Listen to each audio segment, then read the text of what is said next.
ಬೆಂಗಳೂರಿನ ಚಿಕ್ಕಪೇಟೆಯಲ್ಲಿ ಅಗ್ನಿ ಅವಘಡ ಪ್ರಕರಣ ಸಂಬಂಧ ಕೊನೆಗೂ ಬೆಂಕಿ ನಂದಿಸೋದ್ರಲ್ಲಿ ಅಗ್ನಿಶಾಮಕ ಸಿಬ್ಬಂದಿ ಸಕ್ಸಸ್ ಆಗಿದ್ದಾರೆ. ಕಾರ್ಯಾಚರಣೆ ವೇಳೆ ಹಲವಾರು ಅಗ್ನಿಶಾಮಕ ಸಿಬ್ಬಂದಿಗಳು ಅಸ್ವಸ್ಥರಾಗಿದ್ದರು. 6 ಅಗ್ನಿಶಾಮಕ ಸಿಬ್ಬಂದಿ ವಿಕ್ಟೋರಿಯಾ ಆಸ್ಪತ್ರೆಗೆ ದಾಖಲಾಗಿದ್ದಾರೆ. ದಟ್ಟ ಹೊಗೆ 4 ಸಿಬ್ಬಂದಿಗೆ ಉಸಿರಾಟದ ತೊಂದರೆ ಕಾಣಿಸ್ಕೊಳ್ತು.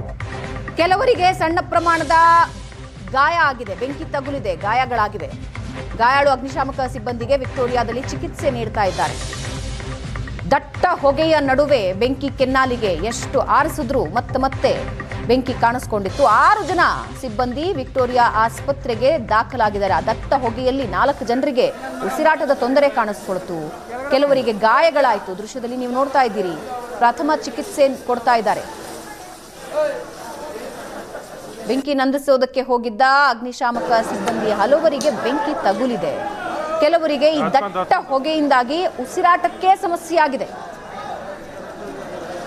ಅಗ್ನಿಶಾಮಕ ಸಿಬ್ಬಂದಿ ಅಂತೂ ಬೆಂಕಿನ ಕಂಟ್ರೋಲಿಗೆ ತಂದ್ರು. ಅಸ್ವಸ್ಥರಾಗಿರೋರನ್ನ ಆಸ್ಪತ್ರೆಗೆ ಸೇರಿಸಿದ್ದಾರೆ.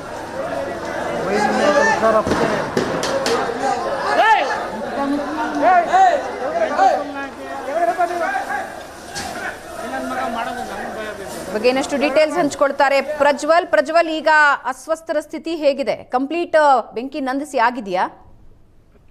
ಭಾವನಾ, ಚಿಕ್ಕಪೇಟೆ ಕುಂಬಾರಪೇಟೆಯಲ್ಲಿ ಅಗ್ನಿ ಅವಘಡ ಪ್ರಕರಣಕ್ಕೆ ಸಂಬಂಧಪಟ್ಟಂತೆ ಈಗಾಗಲೇ ಅಗ್ನಿಶಾಮಕ ದಳದ ಸಿಬ್ಬಂದಿಗಳು ಕೂಡ ಬೆಂಕಿ ನಂದಿಸುವಂತ ಒಂದು ಕೆಲಸವನ್ನ ಮಾಡ್ತಾ ಇದ್ದಾರೆ. ಬೆಂಕಿಯನ್ನ ಸಂಪೂರ್ಣವಾಗಿ ನಿಯಂತ್ರಣಕ್ಕೆ ತಂದಿದ್ದಾರೆ. ಆದ್ರೆ ಹೊಗೆಯನ್ನ ನಿಯಂತ್ರಣ ಮಾಡ್ಲಿಕ್ಕೆ ಸಾಧ್ಯ ಆಗ್ತಾ ಇಲ್ಲ. ಕಾರಣ ಏನು ಅಂತ ಹೇಳಿದ್ರೆ, ಆ ವಸ್ತುಗಳಿಗೆ ಬೆಂಕಿ ಹೊತ್ಕೊಂಡಿತ್ತಲ್ಲ, ಅದಕ್ಕೆ ನೀರನ್ನ ಹಾಕಿದಂತ ಸಂದರ್ಭದಲ್ಲಿ ಇನ್ನೂ ಕೂಡ ಹೊಗೆ ಜಾಸ್ತಿ ಆಗ್ತಾ ಇರುವಂತದ್ದು, ದಟ್ಟವಾಗಿ ಹೊಗೆ ಅನ್ನುವಂಥದ್ದು ಆವರಿಸಿಕೊಳ್ತಾ ಇದೆ. ಅಗ್ನಿಶಾಮಕ ದಳದ ಸಿಬ್ಬಂದಿಗಳು ಕೂಡ ಸಾಕಷ್ಟು ಹರಸಾಹಸವನ್ನ ಪಡ್ತಾ ಇದ್ದಾರೆ. ಯಾಕೆ ಅಂತ ಹೇಳಿದ್ರೆ, ಇನ್ನು ಕೆಲವು ಅಂಗಡಿಗಳ ಶಟರ್ ಅನ್ನ ಕೂಡ ಓಪನ್ ಮಾಡಿಲ್ಲ. ಹಾಗೆ ಇನ್ನು ಕೆಲವೊಂದಿಷ್ಟು ಐಟಮ್ಗಳ ಒಳಗೂ ಕೂಡ ಬೆಂಕಿ ಇರಬಹುದು ಅನ್ನುವಂತ ಒಂದು ಅನುಮಾನ ಇದೆ. ಹಾಗಾಗಿ ಅಗ್ನಿಶಾಮಕ ದಳದ ಸಿಬ್ಬಂದಿಗಳು ಅದು ಅಂಗಡಿಯ ಒಳಗಡೆ ಕೆಲವೊಂದಿಷ್ಟು ಅಂಗಡಿಯ ಒಳಗಡೆ ಪ್ರವೇಶವನ್ನ ಕೂಡ ಮಾಡಿರುವಂತದ್ದು. ಆ ಸಂದರ್ಭದಲ್ಲಿ ಅಲ್ಲಿದ್ದಂತ ಹೊಗೆ ಏನಿದೆ ಅದು ಅವರಿಗೆ ಉಸಿರಾಟದ ಸಮಸ್ಯೆಯನ್ನ ಕೂಡ ತಂದೊಡ್ತಾ ಇದೆ ಅಂತಾನೆ ಹೇಳ್ಬೋದು. ಕಾರಣ, ಒಂದಿಷ್ಟು ಪ್ಲಾಸ್ಟಿಕ್ ಐಟಮ್ಗಳಿದ್ದಾವೆ, ಇನ್ನೊಂದಿಷ್ಟು ಪರ್ಫ್ಯೂಮ್ಗಳಿದ್ದಾವೆ. ಅವೆಲ್ಲವೂ ಕೂಡ ಇರೋದ್ರಿಂದಾಗಿ ಅವರಿಗೆ ಒಂದು ರೀತಿಯಲ್ಲಿ ಉಸಿರಾಟ ಮಾಡ್ಲಿಕ್ಕೆ ಸಾಧ್ಯ ಆಗ್ತಾ ಇಲ್ಲ.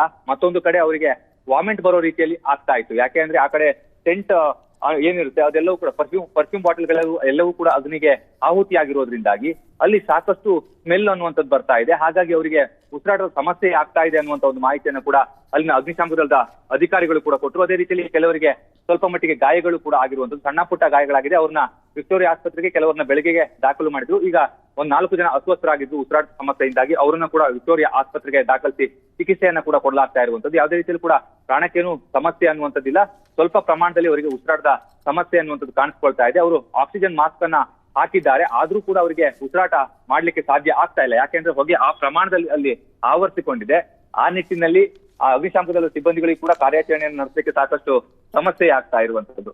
ಈ ಒಂದು ಅವಘಡ ನಡೆದ ಸ್ಥಳವನ್ನ ಗಮನಿಸ್ತಾ ಹೋದ್ರೆ ಅಲ್ಲಿ ಓಡಾಡ್ಲಿಕ್ಕೂ ಕೂಡ ಸಾಕಷ್ಟು ಸಮಸ್ಯೆ ಇರುವಂತದ್ದು. ಕೆಲವು 10x10 ರೂಮ್ ನಲ್ಲೂ ಕೂಡ ಅಂಗಡಿಯನ್ನ ಮಾಡಿದ್ದಾರೆ. ಕೆಲವರು ಗೋಡೌನ್ ಅನ್ನ ಕೂಡ ಕ್ರಿಯೇಟ್ ಮಾಡಿದ್ದಾರೆ. ಅವೆಲ್ಲದಕ್ಕೂ ಕೂಡ ಬೆಂಕಿ ತಗುಲಿರೋದ್ರಿಂದಾಗಿ ಸುಮಾರು 20ಕ್ಕೂ ಹೆಚ್ಚು ಅಂಗಡಿಗಳಿಗೆ ಬೆಂಕಿ ತಗುಲಿದೆ. ಹಾಗೆ ಹಾನಿಯಾಗಿದೆ. ಸಾಕಷ್ಟು ಕೋಟ್ಯಾಂತರ ರೂಪಾಯಿ ಮೌಲ್ಯದ ವಸ್ತುಗಳು ಕೂಡ ಸಂಪೂರ್ಣವಾಗಿ ಬೆಂಕಿ ಆಹುತಿಯಾಗಿರುವಂತದ್ದು. ಯಾವ ವಸ್ತುಗಳಿದೆ ಅನ್ನುವಂಥದ್ದು ಕೂಡ ಇನ್ನೂ ಅಗ್ನಿಶಾಮಕ ದಳದ ಸಿಬ್ಬಂದಿಗಳಿಗೆ ಸರಿಯಾಗಿ ಗೊತ್ತಿಲ್ಲ. ಹಾಗಾಗಿ ಬೆಂಕಿ ನಂದಿಸುವಂತ ಸ್ವಲ್ಪ ಮಟ್ಟಿಗೆ ಕಷ್ಟ. ಅದೇ ರೀತಿಯಲ್ಲಿ ಹೊಗೆ ಇರೋದ್ರಿಂದಾಗಿ ಒಳಗೆ ಎಂಟರ್ ಆಗೋದು ಕೂಡ ತುಂಬಾ ಕಷ್ಟ ಆಗ್ತಾ ಇದೆ ಅಂತಾನೆ ಹೇಳ್ಬೋದು. ಭಾವನಾ. ಧನ್ಯವಾದ ಪ್ರಜ್ವಲ್.